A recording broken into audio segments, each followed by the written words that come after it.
Has the conversation between animal-based versus carnivore left you confused about which direction to take your diet? It does not have to be that way, and you don't have to feel guilty that you're doing something wrong by choosing one direction or the other. The truth is that both of these dietary patterns can be beneficial. You just need to know which health profile aligns best with animal-based versus carnivore.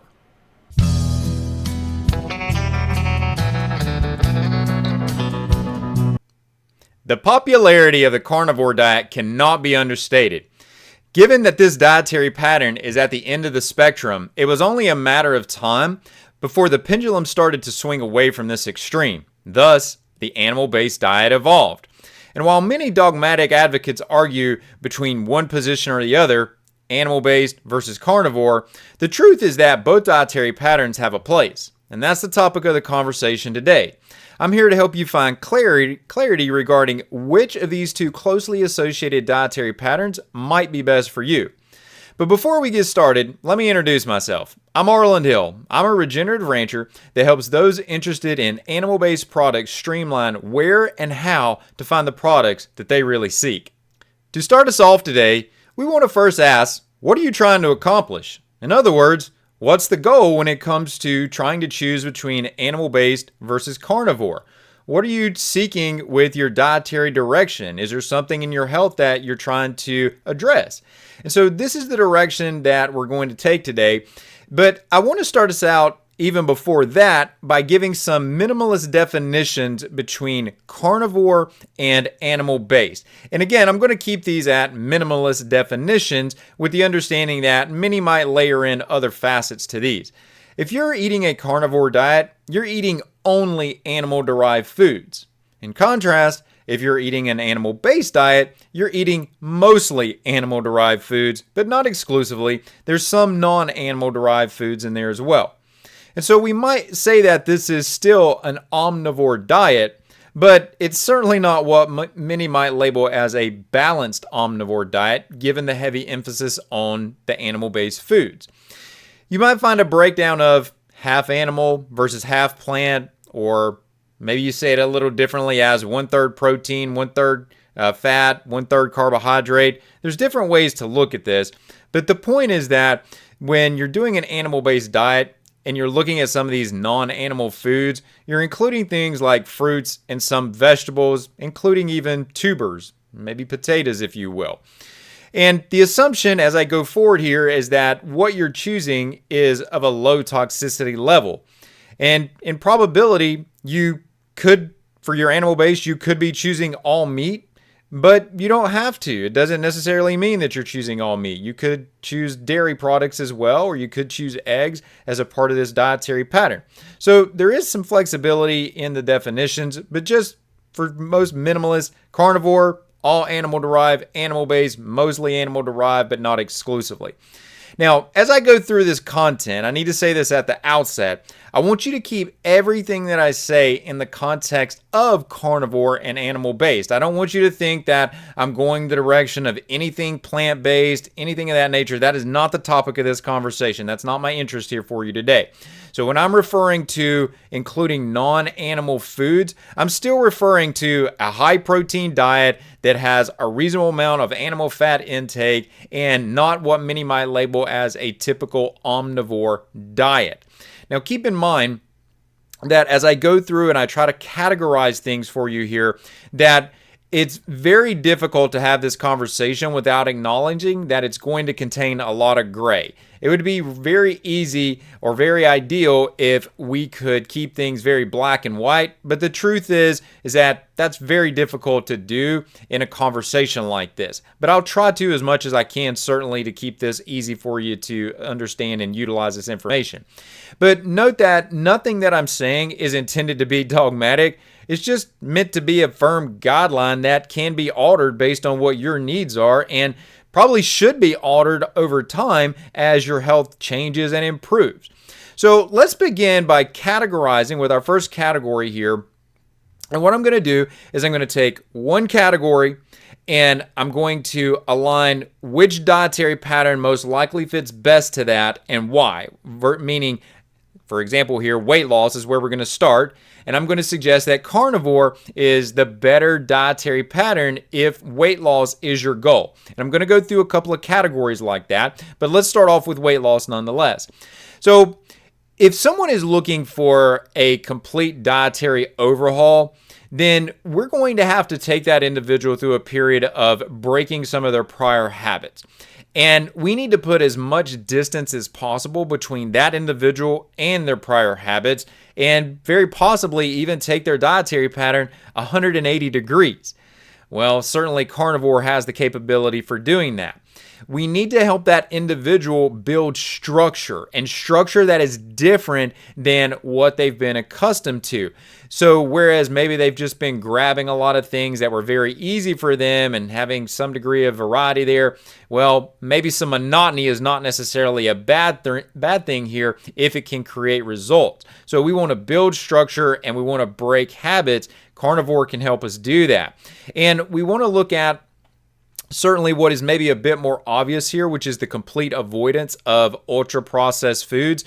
Well, if you're following a carnivore diet, you're eating whole foods whether you want to or not. That's just the nature of the dietary pattern.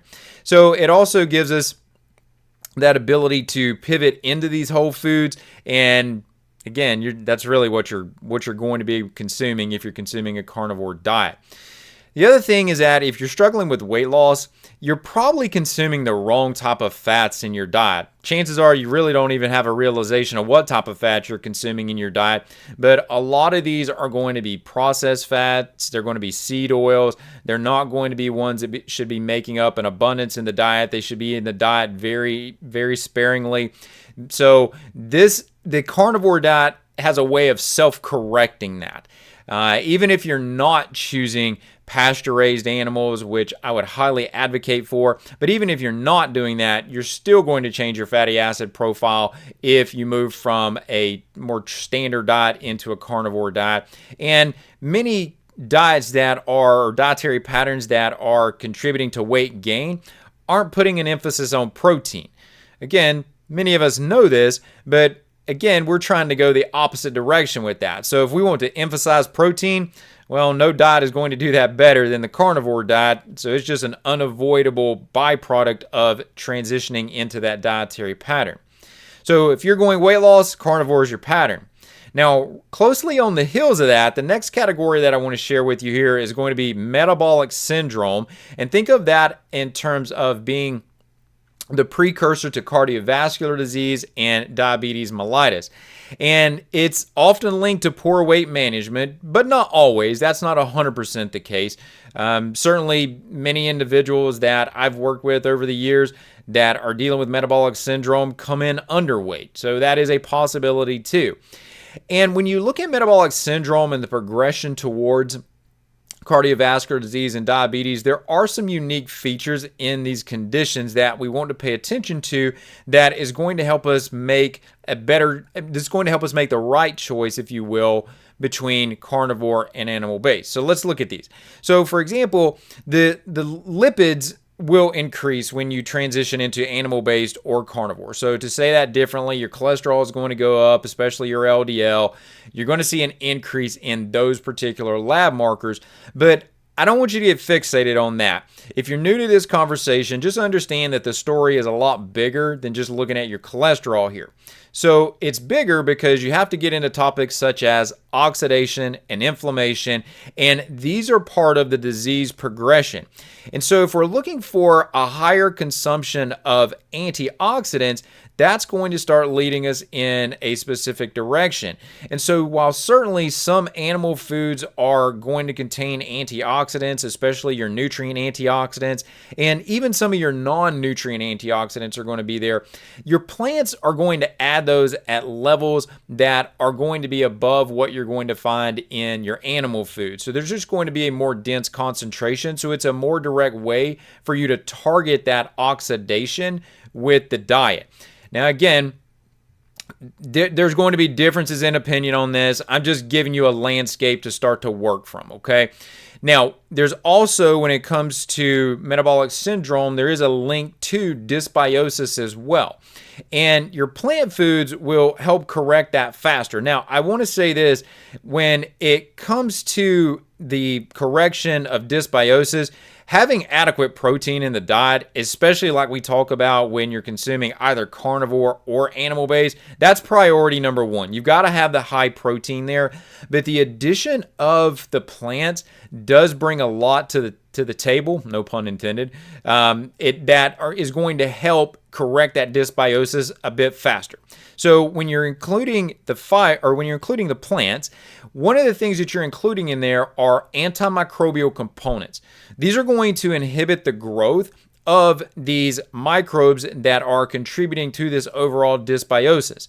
They do this through the activity of their polyphenols, their secondary metabolites, and oftentimes when you have this type of scenario occurring, there's going to be damage to the gastrointestinal lining. There's going to be an initiation of the immune system and inflammatory cascades.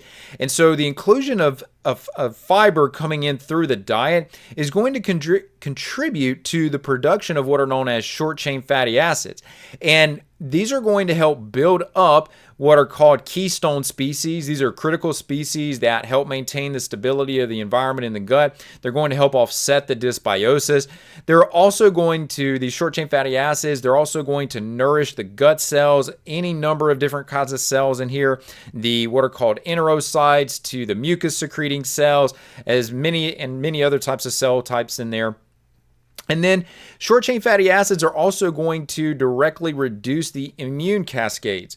So we're not seeing that initiation into an inflammatory state.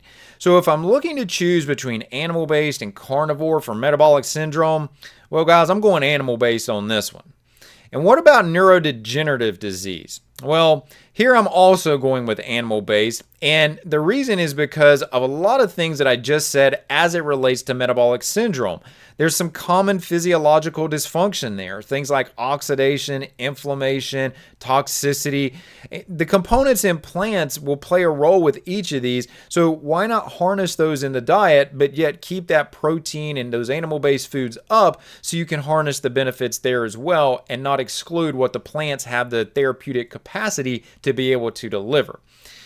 All right, that leads us into the next category, which is going to be autoimmunity. All right, autoimmunity is clearly carnivore. This is one of the claims to fame of why carnivore can be so popular, or is so popular, is that in many ways the carnivore diet, it's just a different version of an elimination diet.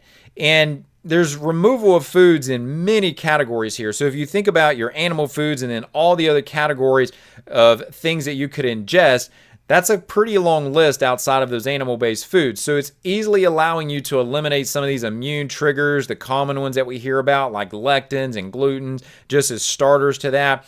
But when you couple this with the intestinal hyperpermeability, sometimes what you hear about is leaky gut, that higher protein intake that is a part of carnivore is going to speed up the healing process.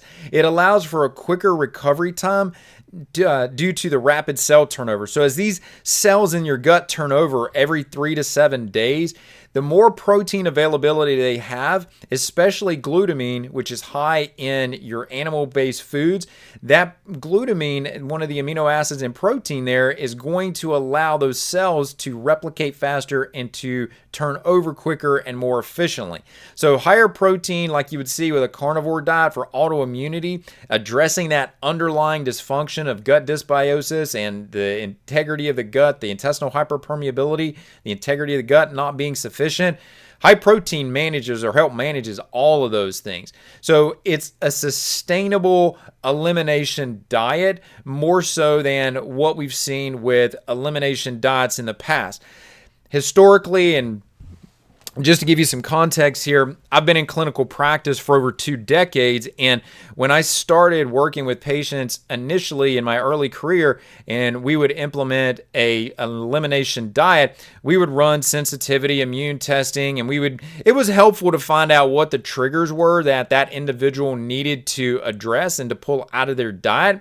But the problem that I often saw with it is that it didn't correct the problem fast enough.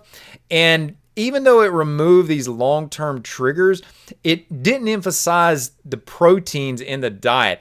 And the proteins, when you look at proteins as being triggers for immune responses, they're typically much lower on the list compared to other food categories.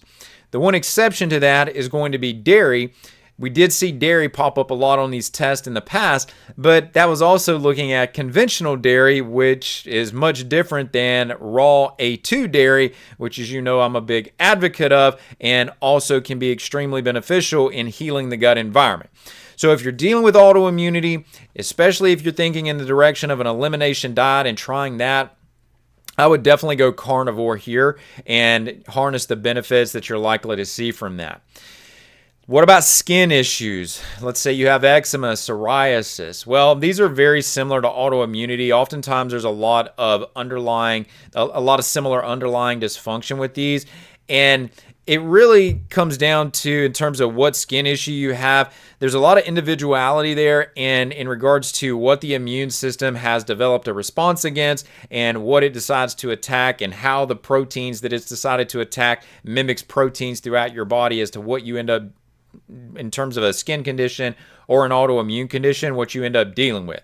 So since there's such close proximity between skin conditions and autoimmune conditions, this is another one where I would say go with carnivore and try to get some resolution as fast as you can.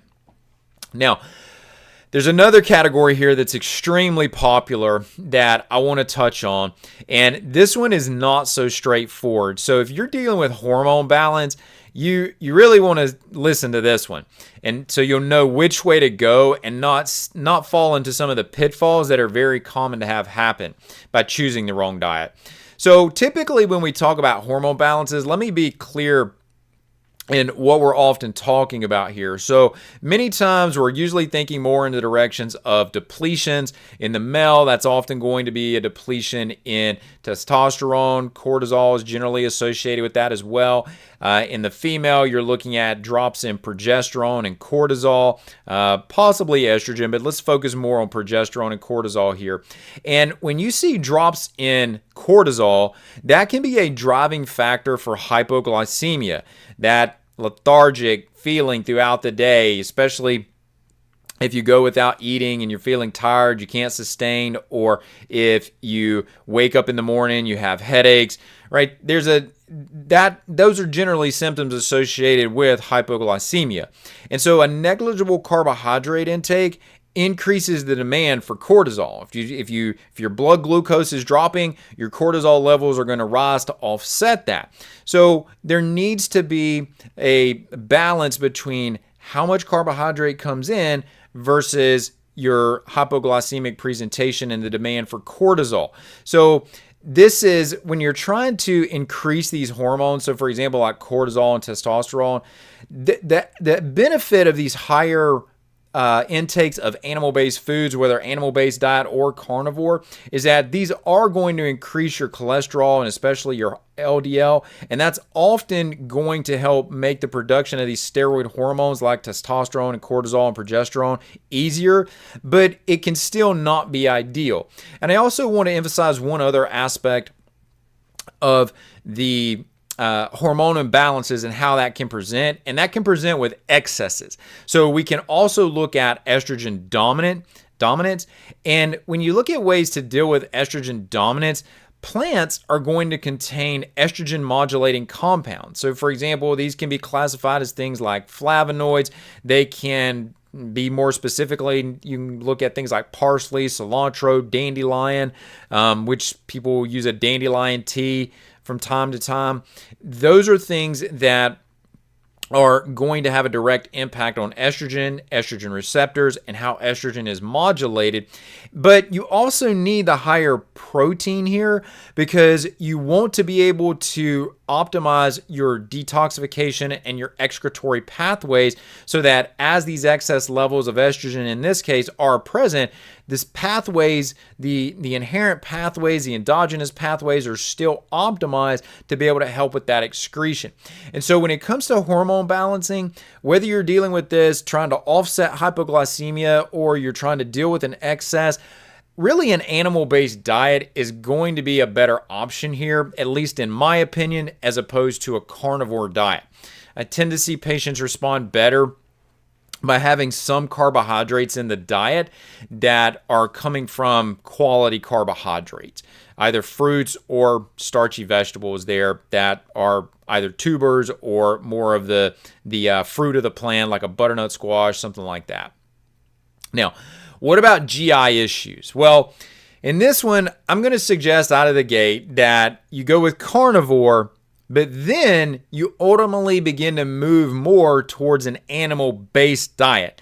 Now, let's acknowledge out of the gate that there are a lot of different GI conditions out there, right? So I'm just giving you a very broad sweeping overview on this of a way to try to find some balance and gain some initial control of your gut environment. And carnivore is going to give you that initial ability to gain control. It's going to remove the triggers from the diet that are often problematic. It's not going to potentiate dysbiosis, which is that imbalance in the microbial environment in the gut. It's going to have the higher protein for the healing. It's going to have the inclusion of what are known as bioactive peptides, and these can come from the meat sources, they can come from dairy, but they're going to have immune system modulating effects. They're going to be antimicrobial in many ways, so that dysbiosis, it's helping offset the dysbiosis. So you're getting all those benefits, but I also would again recommend that in time you transition towards that animal-based diet. So you're maintaining a lot of the benefits that are associated with carnivore, but now you're pulling back in some of the plant components that are going to lead to a lot of the benefits that I stated earlier from animal-based. But there's one, just to give you one specifically, it's allowing you to have a higher production of short-chain fatty acids. Specifically, there's one here known as butyrate that's really the workhorse of this. But that's the one that I would certainly say is probably the most talked about. But ultimately know on this that regardless of whether you go carnivore and stay carnivore, or animal-based and you stay animal-based, or you transition, ultimately when it comes to the gastrointestinal tract, this is a very specific conversation. So you ultimately want to tailor it to you. Now, I'm curious, have you tried an animal-based diet for any of the conditions that I've talked about and discussed with you so far? If you know, if you have, let me know and put that in the comment section below. I'd love to hear what your experience has been. Now, let's transition away from specific conditions now, and let's move into more of states of health. So for example, or goals that we're trying to achieve. If I'm looking to be a more athletic individual, if I want to try to gain muscle, then animal-based is going to be the better direction for that. And I'm talking to the population at large. I realize that there are athletes, there are individuals out there that are exclusively carnivore and that they're doing great in their athletic endeavors. They're doing extremely well.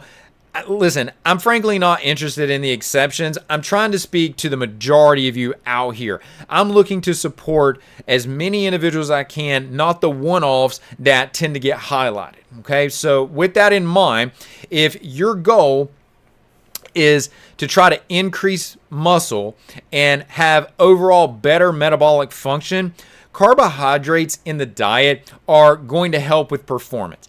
And have an appreciation too for where you're at in this process. If you're very early in this process and you need to make some metabolic and aesthetic changes, then you probably do want to keep your carbohydrate intake down.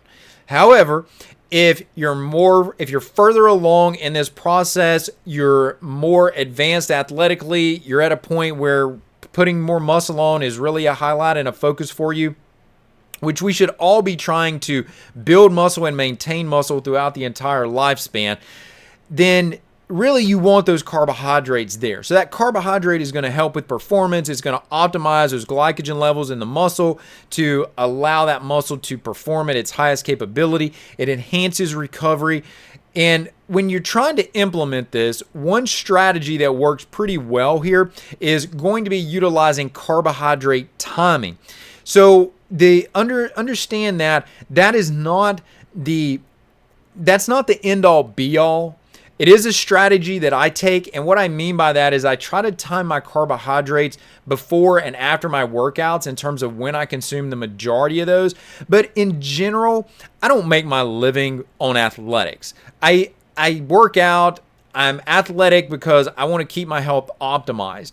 But understand, when you're in this frame of life, your goal is really what's your total intake of carbohydrates every day to meet your needs. You don't have to get so specific about the timing, but you can if you want to. I do think there's a little advantage to that, but it really depends on what your level of activity. So you can just simply scale what your intake is based on your activity, which ultimately leads you up to the question of, well, what are your carbohydrate sources for an animal-based individual that is trying to optimize athletic performance and trying to maintain their overall muscle development and integrity in their strength? And so some of the things that I advocate for are going to be things like starchy squash, your butternut, your acorn, your spaghetti squash. I do recommend potatoes, so white, red, sweet, purple, your Japanese sweet potatoes. All of those are, I don't find downsides for most individuals, right? There's always the exception to every rule here, so if they don't work for you, don't include them. And then one that I personally do use is white rice.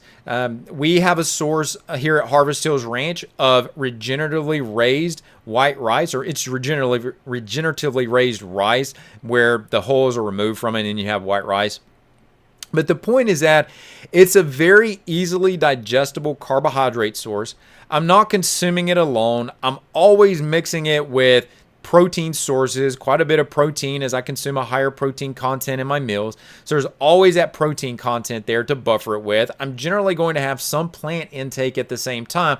And I've probably prepared something along those lines in some type of, whether it's butter or tallow, that is going to give me a fat to buffer the intake of those carbohydrates into my system, so I'm not getting this flood of carbohydrates and glucose. It's being more slowly released over time.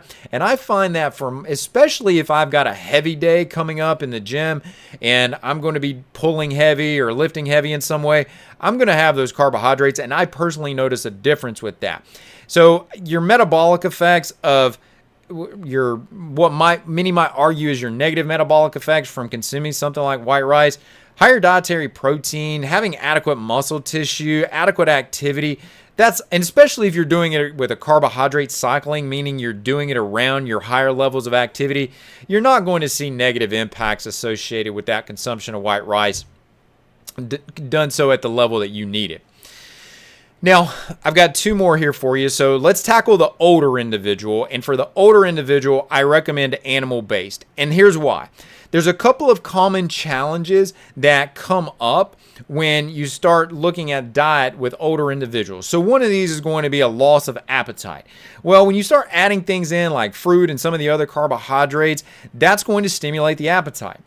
Another problem that we see is malnutrition. So your non-animal foods help diversify nutrient availability. Yes, animal foods are extremely nutrient dense and they should be part of that diet, but we can also diversify that with some of the non-animal based foods. And we still want to acknowledge that protein malnutrition is a primary concern. And again, that's why we need to prioritize it in the diet. But there's more than just protein here that we have to think about. Older individuals also tend to have sensory issues.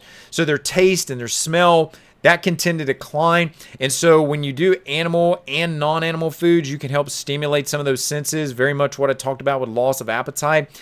Some individuals, as they get older, into their elderly years, there might be some budget constraints there. So depending on where someone lives, being animal-based as opposed to strict carnivore may allow them to more easily meet their overall dietary requirements.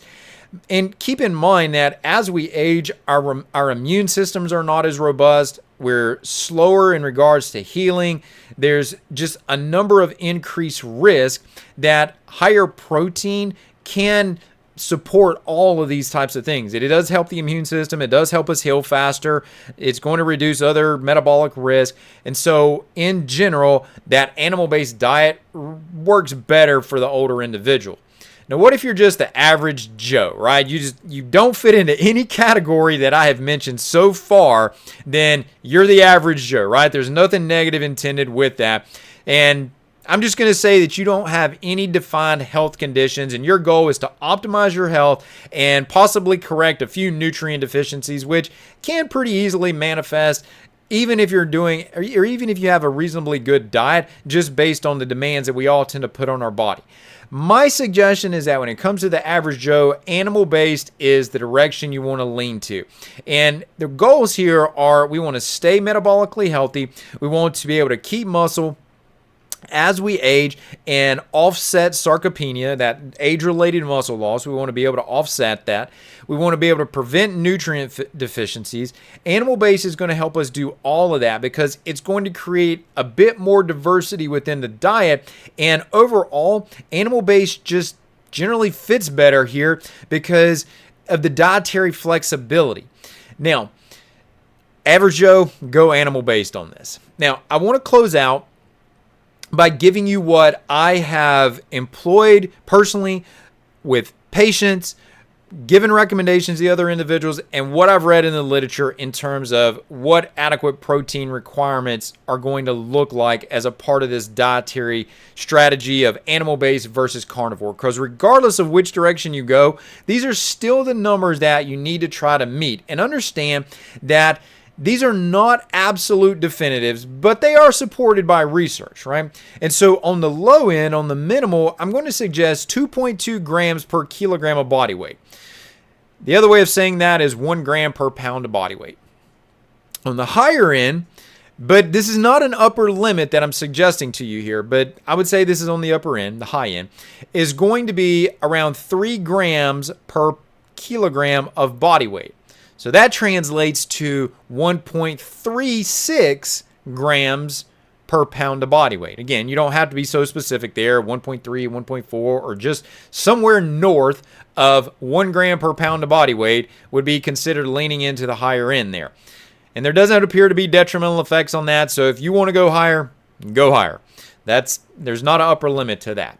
So remember that when it comes to this conversation between carnivore versus animal-based, you can be flexible. At times you can be more carnivore. At times you can be more animal-based. So there's no hard and fast. And I would actually encourage that, right? There's sometimes, like for example, for breakfast this morning, I had a carnivore breakfast. I had cottage cheese with scrambled eggs, and that was all I ate for breakfast. What did I eat? I ate like 9 or 10 eggs, and I ate probably a cup to a cup and a half of cottage cheese. And so that was my breakfast this morning. That was carnivore. But for lunch, it won't be carnivore. It'll be animal-based. So you can move back and forth on this. Don't feel like you got to stick to one and just stay hard and fast in that one. So let me know where you are with your dietary approach. I'd love to hear from you on this. Put that in the comments below. Are you all in on carnivore? Do you feel better staying animal-based like I do? If you're still on the fence about either one of these, take a look at a video that I created. It's called this video is going to help you make a decision and show you exactly what is possible by following an animal-based diet in a very short period of time.